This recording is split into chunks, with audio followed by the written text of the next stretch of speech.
How's practice coming? I hate my horn, I hate my horn, I hate my horn. Aw, please, don't talk about your horn like that. I hate my horn. I think you sound great. You know, let me tell you a little story. It's about a horn too, but a different kind of horn. My freshman year of college, I did a term paper about a horn. Sociology 101. Got a B, so I think I know what I'm talking about. I got an old VW Bug. I thought it was the best car in the world. And for me, at that time in my life, it was. But the car had a glitch. I would be driving along all carefree, and the horn would honk. I had no control over it. It would just honk. You get what I'm saying? The horn would honk. Exactly. Sometimes my horn would honk and everyone else would join in and start honking their own horns. Some people would hear the horn and get angry.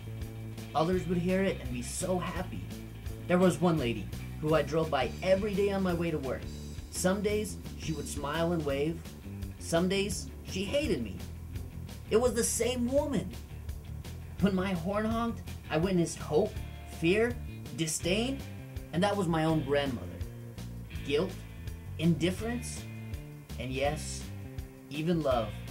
A honk is how I met your mother, you know, junior year. What a serendipitous honk that was. You see what I'm saying? You were lucky. Exactly.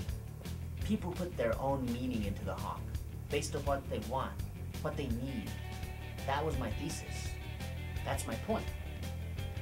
You see what I'm saying?